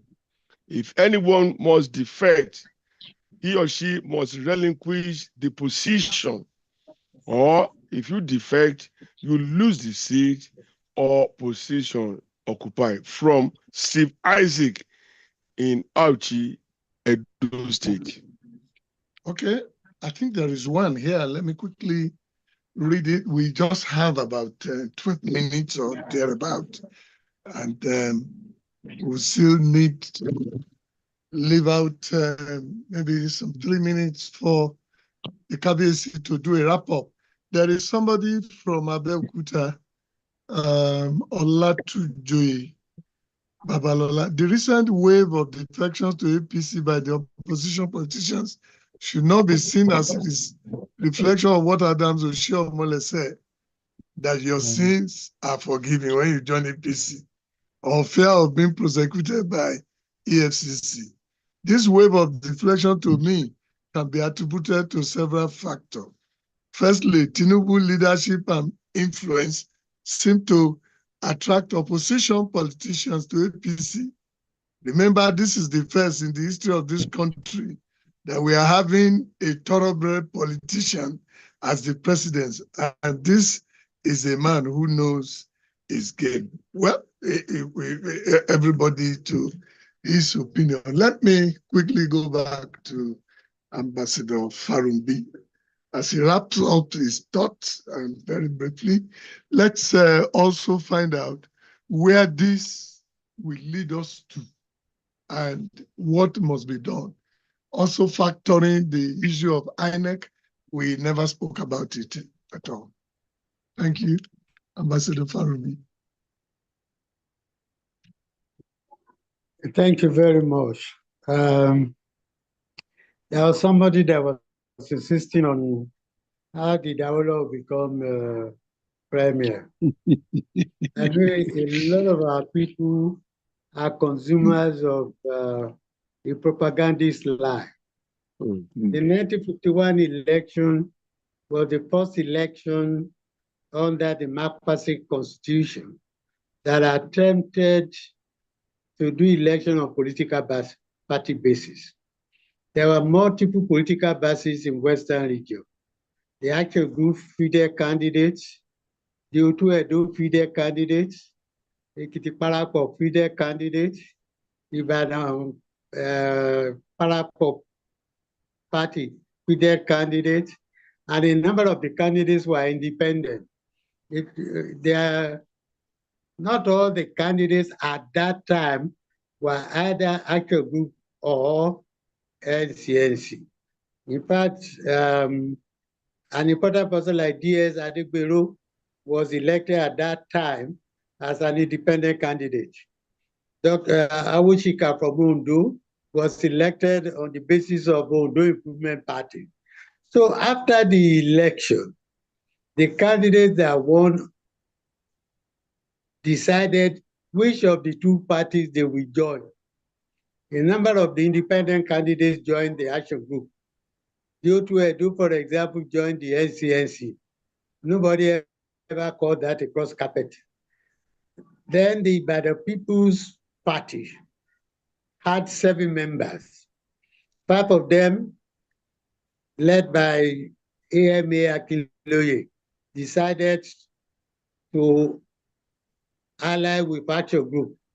2 of them, led by Penkelemese Adelabu, allied with NCNC.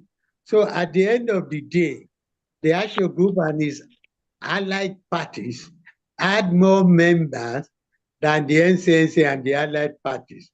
It is a lie for somebody to say some people crossed over from NCNC to Action Group. Nobody did.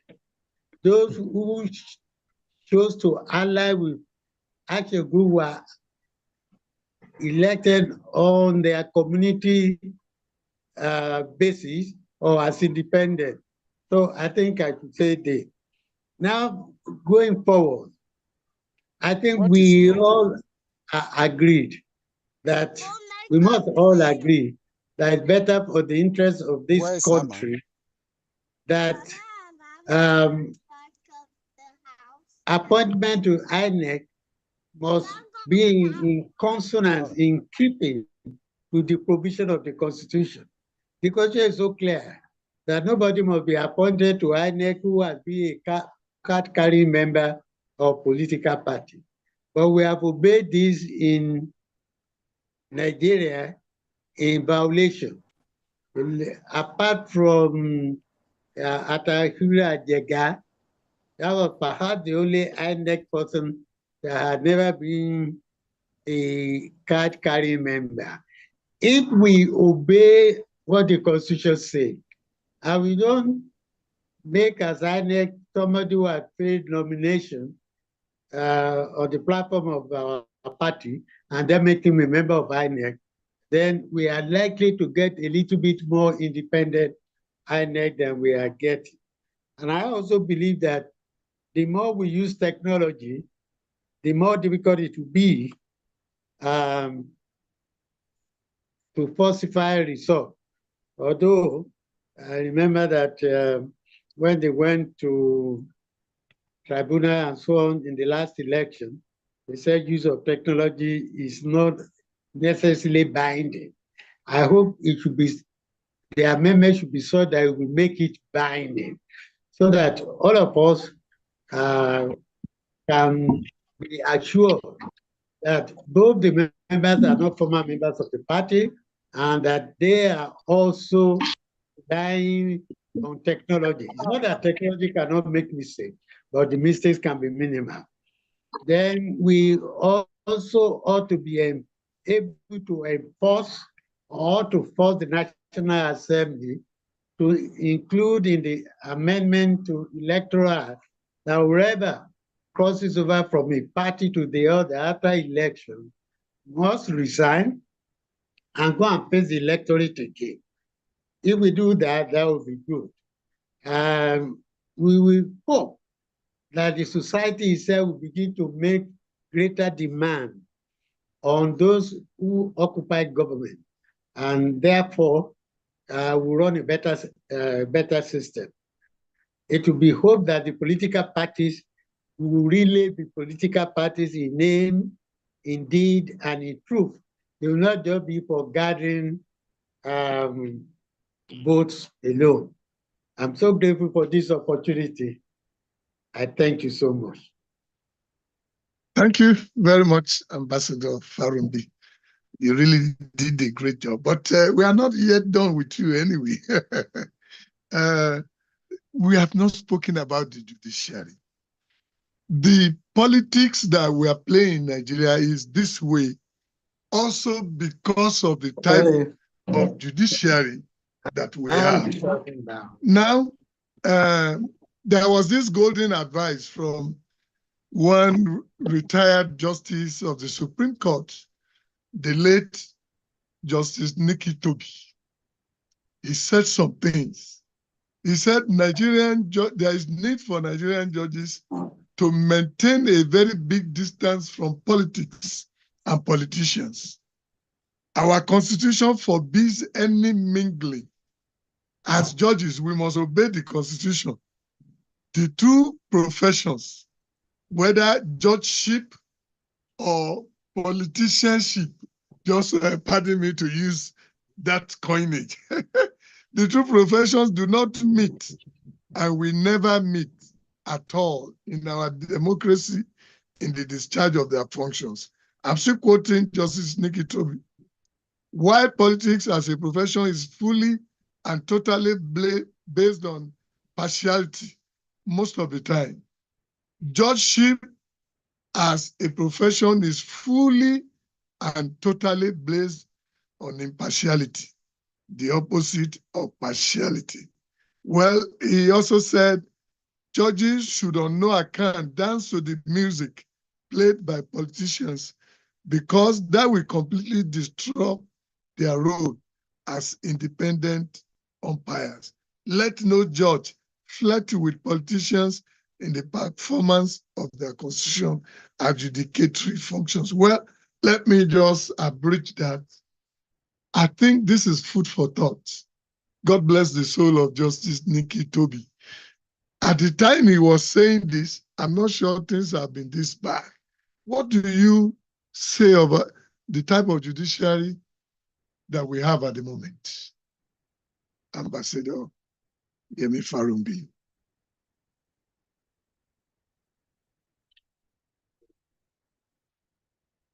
He's still on Zoom.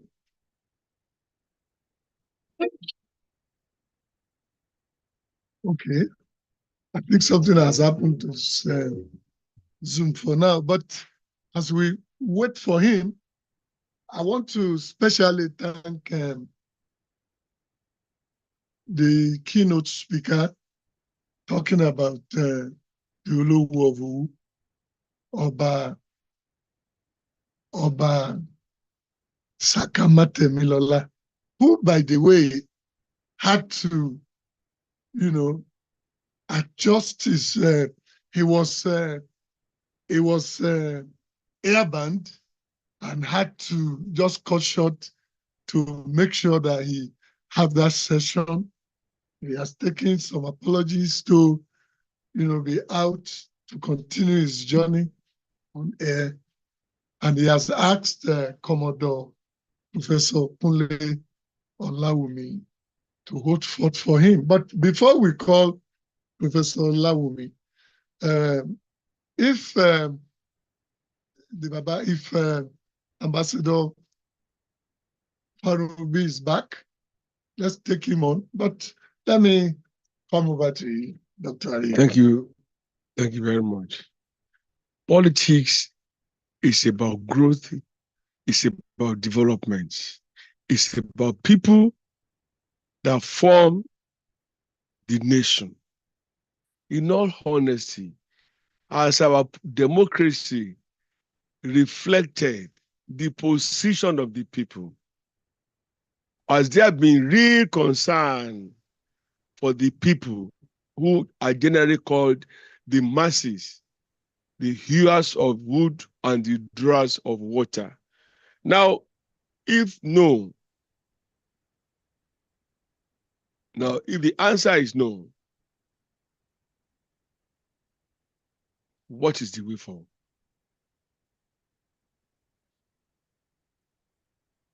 Okay. Baba is not. Baba is not. Let me just, if we still wait for him, but let's quickly. Do we have calls? Okay. We have a call. There's a call. Let's take it. Okay, maybe he will call back, even as.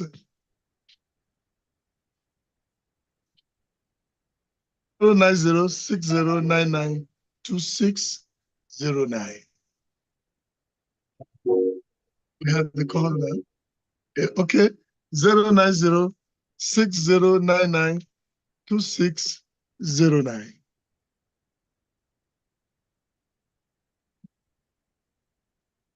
Call back. Okay, Commodore Professor Kunle Olawumi. Let's have you. Yeah, thank you very much. Thank you very much for a wonderful job tonight. Before we actually thank the guest speaker, I want to let our audience know that without the Wash FM, this program will not come to us. I want to first of all thank the studio managers and the technicians that have made this program very clear and very enjoyable indeed. Sorry, Kogu, Commodore, there are 5 other radio stations that are joining that are making. I wish you can also thank them. Yeah, I think it is assumed. I'm just thanking the Wash FM who actually is anchoring this program, and it's also assumed that other stations that are key into this program, they've done a marvelous job. I must say that it's a lot of sacrifice to give out about an hour plus, of your airtime to this kind of program. But I must say also that Nigerians must understand that we need to discuss some of this topic. Today's topic is Nigeria's democracy under strain, party.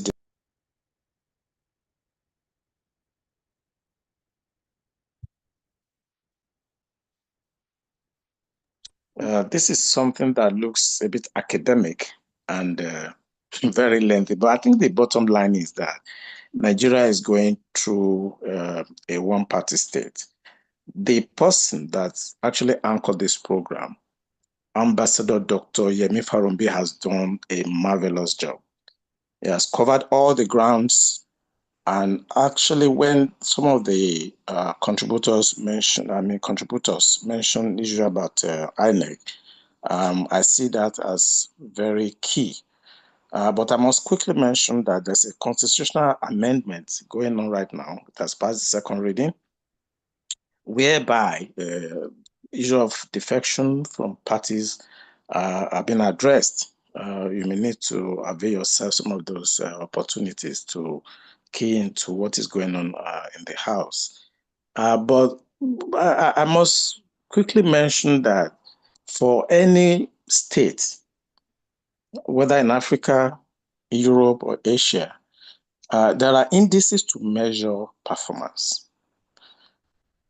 3 of them includes Human Development Index, Democracy Index, and Corruption Perception Index. Tonight, we have discussed at length Democracy Index. There will be other time for us to look at the issue of corruption in Nigeria and maybe the issue of Human Development Index that has killed democracy itself. For any nation to attain peace, you must take into cognizance these 3 indices. You have to regress them and come up with some quantitative analysis to be able to understand why Nigeria is not enjoying peace. To wrap up the session, because of our time, I know that Dr. Kunle Olajide is not present, but I know that he's watching this program, and I know he's going to also send his contribution to us. The person that brought this to light, Dr. Arowojolu, is a good friend of mine. And when he started this program, I know that it's going to go places. I know with time, he's going to have his own TV stations and his own radio station for Nigeria to listen to Voice of Wisdom and try to chart a course for our future.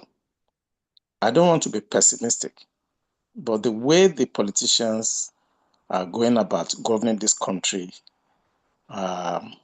is very provocative, to say the least. And I think they are taking the population for granted. The issue of insecurity is there, poverty is there, corruption is there. And I think we need to listen to the voice of wisdom by Ambassador Dr. Yemi Farumbi and try to take stocks of what has happened and what is happening in Nigeria. We hope that in 2027, there'll be an election. And when that election will come, my hope is that Nigerians will rise to the occasion. Democracy is about government of the people, by the people, for the people. Even though the people have been so poverty-stricken that they cannot even take decisions of their own. And I believe that all this kind of program that we are bringing to our people will eventually yield dividends, and people will take their destiny into their hand. Finally, I want to thank again the guest speaker, an elder statesman, Ambassador Dr. Yemi Farumbi, for a wonderful job, for a great job tonight. And I want to say categorically that I'm not speaking for myself. I'm standing in for our highly revered Oba, Professor Saka Matemilola Kabiesi Olowu for Kingdom, who actually is in transit right now. And I want to thank once again the FM studios. I don't want to mention Wash again. The studio technicians who have criticized in the past, who did a good job today, the technicians, and most importantly, Dr. Arowojolu and his friend in the studio. Have a good night and thank you. Thank you very much, Professor. The last line for me, where you spoke about poverty, people are impoverished. It tells even in the Zoom attendance, although with the options that were provided, data, it's not like moi, like they say in street parlance. The average data cost for Nigerians monthly now has hit the roof. And people are now taking to even access our content via the respective radio stations. I want to thank once again Wash 94.9 FM, Roots 97.1 FM, Sweet 107.1 FM, that's in Abeokuta, Erimbe 92.1 FM, that's at Shagamu, and the Women Radio FM. Why not also forgetting the Asaba-based Cruise FM? I want to thank my co-host, Dr. Ariyo Oladende, who has found time out of no time to also be here. Ariyo, you want to speak? Yes, we've listened, we've talked, we've learned, and we've gotten better. My parting shot will be to Nigerians. Nobody is more Nigerian than you. Be he the president, the governor, senator, council chairman, or whoever. They are supposed to be serving us, serving our interests. Now, ask yourself, since 1999, how well have you been served? And in the last 24 months, how well have you been served as well? So when the election will come again, I will expect you to exercise that franchise that you have and vote wisely. No nation that wants to grow and develop will continue to totter the way Nigeria is tottering. We seem to have all boarded a train in Lagos, for instance, on our way to Ijebu-Ode, meaning we are headed to nowhere.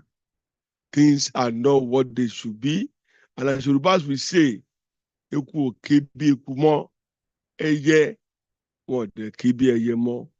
So keep studying the situation. Ignore the noise of the marketplace. All the people making noise, they've had opportunities. How well did they perform? If I will use one of them as an example, Atiku Abubakar, who served as vice president of Chief Olusegun Obasanjo. In a book after their service, Obasanjo wrote that Atiku has stolen enough money that could feed 300 million people for 400 years.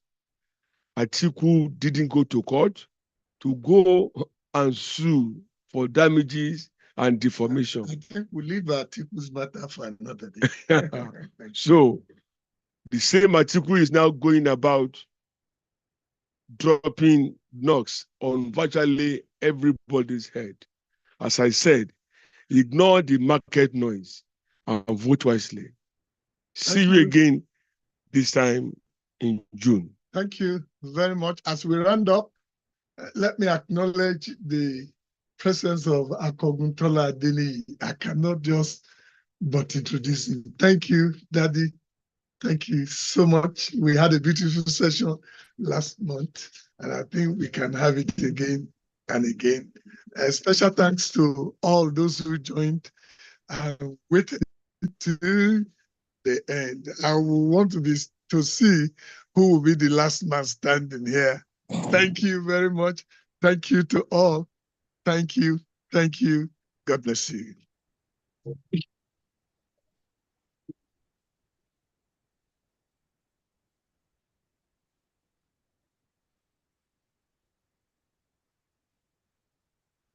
Because health shouldn't be boring. Tune in and join the fun on Wash 94.9, your #1 fun health radio. Feel the energy rise. Health is here to stay. With each healthy moment, smile on your way.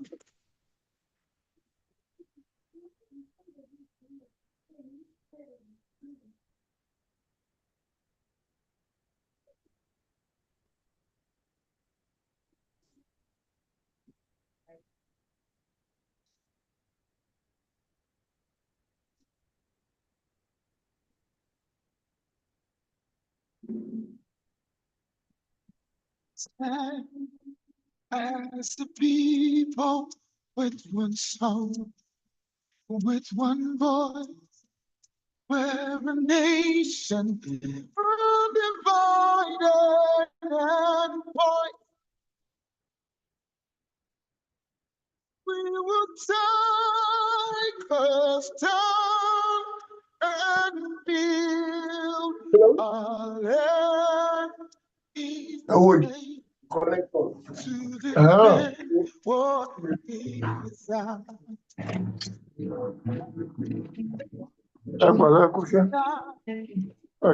As a people with one heart, one cause, we're determined to rebuild and restore.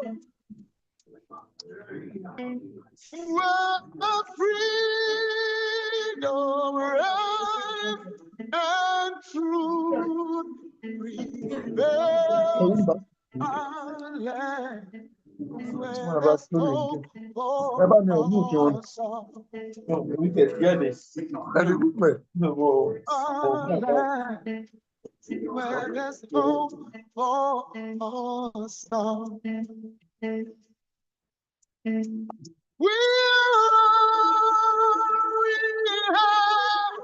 We'll defend the land. We believe in nature, and we'll get there. You can unmute yourself now. And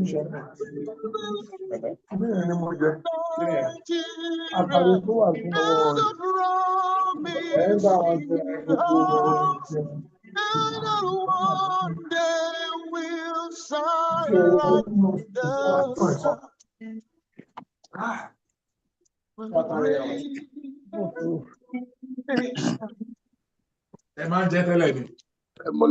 But not habitually. You can unmute now.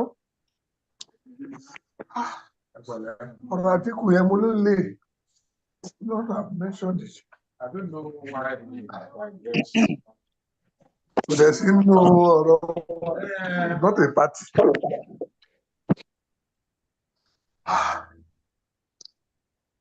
Hello? Báwo ni ọmọlé? Hello. Báwo? Hello. Congratulations, o.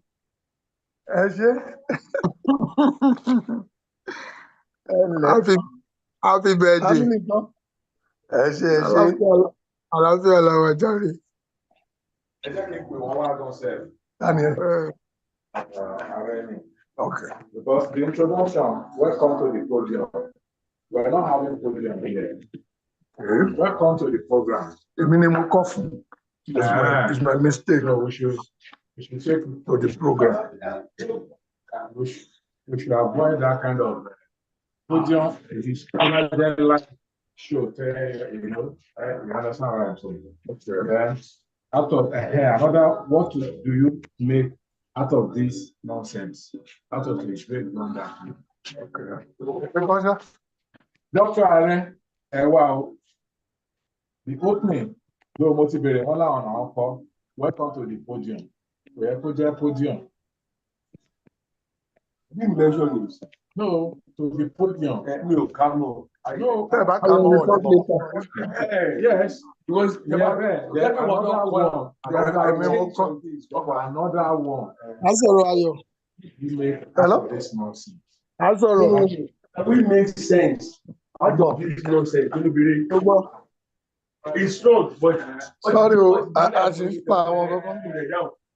money I was on later. Okay, okay.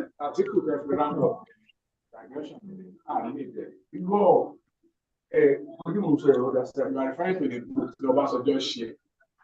What did I say?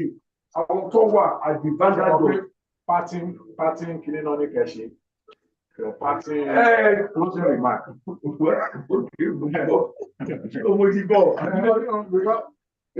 want to zoom for the central question. Kilo de.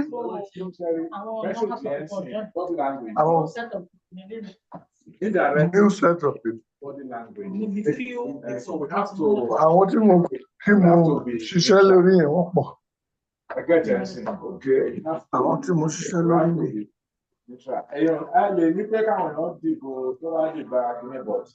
Okay. No.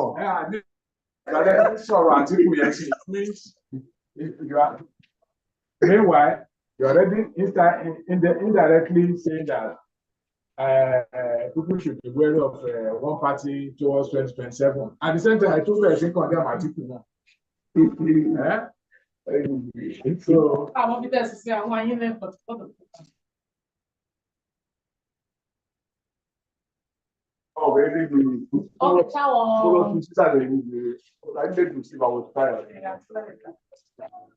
Kúnlé Ọ̀dẹ́rìndé. Yes, I got it. No. This is a young guy. No, uncle me the OGTV. That's my uncle. Uncle Anitani. Kúnlé Ọ̀dẹ́rìndé OGTV. Retired from OGTV. That's my uncle. Ó ti gbé ẹ lọ sípò àgbà lọ́nà. Hello. Yes, I can, sir. Báwo ni kalẹ̀? Okay. I think we spoke once. Ben. Okay, well done. Yes, sir. I think I was to introduce you to Shomo Sukomi Sanusi. It was in Radio Lagos those days, but it's based in UK. We're talking, he came home recently. Oh, okay. All right, this way. I could share. Thank you so much, sir. All right, so keep it in touch. Friday, look on you. Engineer Friday, you wanna?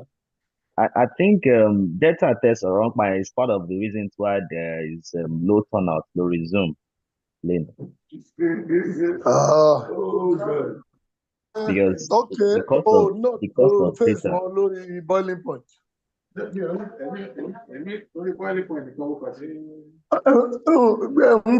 No, to do only boiling point. I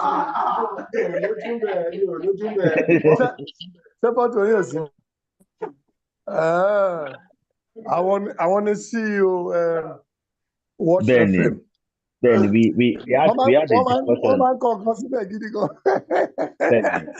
we had a discussion at some point. And you can come without you guys there. You have to teach me.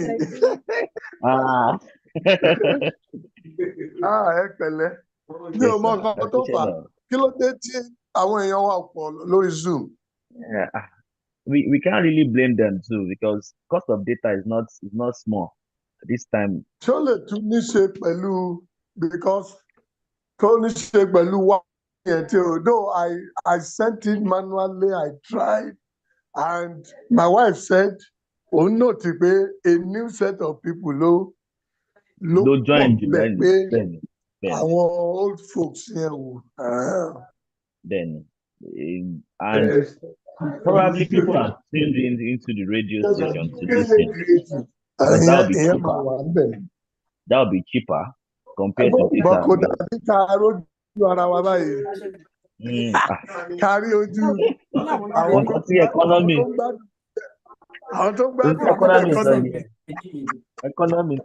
sọ nìyẹn.